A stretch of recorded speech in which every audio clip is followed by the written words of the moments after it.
We are the WBC mandatory, but with the winner of Charlo and Sue, hopefully, or any of the top 10, I'll take any of them. Right.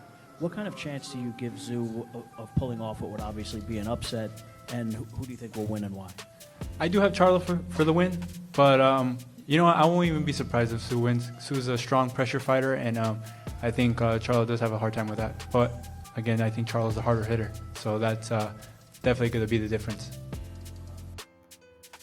What's good, YouTube? It's your boy JusDue, back with another one, man. So what y'all just heard was Sebastian Fundora and his post-fight presser giving his thoughts on, who he might want to face next. And us boxing fans, we always are wondering what's next.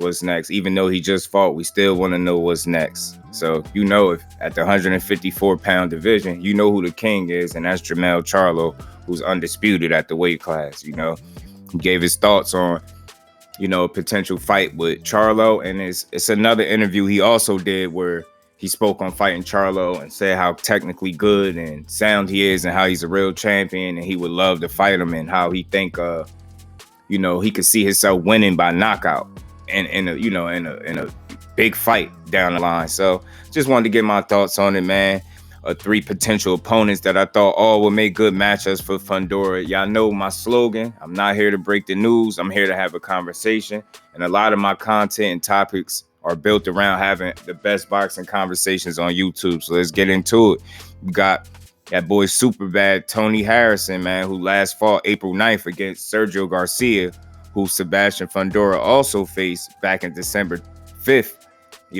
They share a common opponent. They both won by unanimous decision. I think the real difference was Fundora looked like he had a lot more trouble with Sergio Garcia than Tony Harrison. I think Tony Harrison, mentally, physically, and emotionally was back, since losing his father, and having a draw against Brian Perella the fight before. Many questioned how he would look going into this fight. And I think after the fight, he answered all the questions. This man is back focused mentally, physically, and emotionally, and he boxed a hell of a fight against Sergio Garcia and won a unanimous decision, and it was a clean unanimous decision. He boxed well, he moved well, he stayed behind his jab. It just looked like the super bad of old, and that's something you like to see.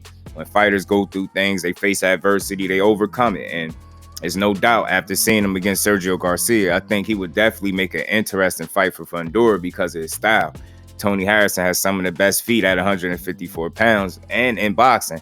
He's very smooth. He's a smooth operator in there, as I call. He's a very fluid boxer, very smart guy. Some question his chin or his gas tank, but I think aside from that, man, Tony Harrison is one of the more skilled boxers at 154 pounds and in boxing. And there's no doubt in my mind that a fight against Fundora would be a great matchup stylistically because Tony Harrison can move and box. And even though Fundora has the height and reach advantage, we all know, for the ones that have been paying attention to Fundora, one of his strengths is not fighting from the outside. He likes to fight close range, and some think he's a one-trick pony because of it. But there's no doubt in my mind the fight between him and Tony Harrison would deliver. I think it'd be a good test for Tony Harrison and an even better one for the young Fundora to see exactly where he's at.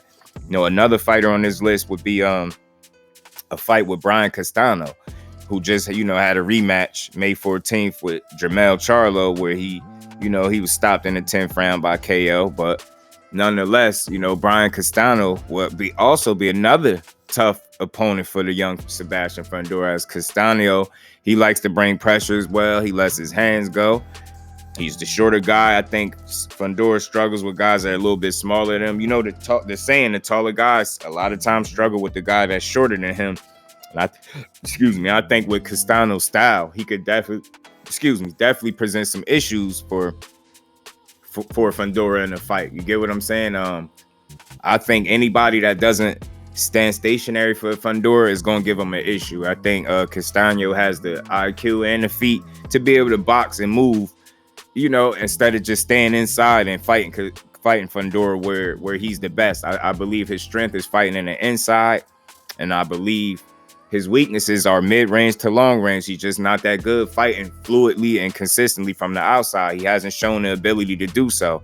And like I said, Sergio Garcia gave him fits. So there's no doubt in my mind that Brian Castano would definitely give him fits. And the third fighter on this list is you know, the undisputed champion, Jermell Charlo, who he said he would definitely like a fight with. You know, he even said it before the undisputed rematch took place that he would want to be the one to take the belts off of Charlo. So I say I'm a fan of putting fighters in there. You know, I'm a fan of seeing fighters fight the guys that want to fight them back. So with that being said, yeah, throw him in there if he's ready. If Charlo is to get past Tim Tszyu and he still's campaigning at 154 pounds and y'all feel like Sebastian Fundora is ready, then put him in there. Put him in there. I'm not a fan of protecting the fighters. Look, if you say you ready, then you ready. I'll say put him in there. You know, Jermell Charlo and Brian Castano, that rematch delivered. High intensity, high IQ boxing. You know, in that fight, Charlo displayed, you know, that he was able to outbox Castano, create separation, and then get the knockout. That's why the rematch was so impressive, and he showed a lot. He showed IQ, poise, patience. He's shown the ability to make adjustments. He listened to Derek James, and you know, the second fight was just totally different from the first one, in my opinion. You know, it wasn't as it was still very competitive, but more so earlier on, as opposed to the whole 12 rounds in the first fight. I say after about round 4 or 5, Charlo started to create separation, and then later on got the knockout in the 10th. So not only did he prove to be the better boxer, he proved to be the better finisher and had a better knockout power. And I truly think Jermell Charlo would just be too much for Fundora. He's tall. Charlo will go to his body. I think Fundora is a sucker for the left hand. Salute to my bro Ricky Williams for pointing that out. I mean, the right hand, excuse me. And I think he would be lined up right for Charlo's right hand. You get what I'm saying? I think Charlo would be smart enough to go to his body and box and move enough to create fits for the young Fundora, because like I said before, he's best when against stationary opponents. If you just stand there and oblige him and fight him in his wheelhouse where he's best, of course your face might end up like an Erickson Lubin. But the difference is, you know, when he fought Ocampo this past Saturday at Fundora, you know, Ocampo was smothering Fundora's work and putting his head, you know, in Fundora's chest and near his collarbone area, creating a smaller target where it made it hard for Fundora to hit him. So if somebody is able to implement that same style while being very offensively sound and aware on defense, being defensively responsible, Fundora is going to have fits, man. He's going to have fits. I think Charlo is the wrong style of fighter for him. I think he needs to continue to try to get some experience under his belt. But again, if he say he ready and that opportunity presents itself, throw him in there. I'm not a fan of protecting fighters from anybody, and I'm a heavy advocate for, you know, guys fighting fighters that want to fight them back. I think that's how we get the best matchups. So that's my thoughts on it. That's my just do on it, man. Y'all let me know what y'all think. I think these are 3 great potential opponents for the young 24-year-old Sebastian Fundora. You got Jermell Charlo, who's the undisputed champion at 154 pounds. You got Brian Castano, who Jermell fought just more recently with in a rematch. You know, and then you got Tony Harrison, super bad. I think all these fights are good tests for a young, hungry fighter in Sebastian Fundora. He's willing to fight any and everybody. He's willing to fight, you know, the top 10, top 15 guys, as he said. And I just want to see him in there with the top 10, top 15 guys to see exactly what he has. But that's my just do on it. Y'all get in the comment section. Y'all let me know what y'all think. Hate, like, comment, and subscribe. If you're not subscribed, remember what I said. I'm definitely not teaching y'all how to dance. Y'all not going to learn none of the moves that T.O. learned because y'all ain't subscribed to the channel. Hit that like button, hit that bell icon, hit the notification on all so you can be notified when I drop new content.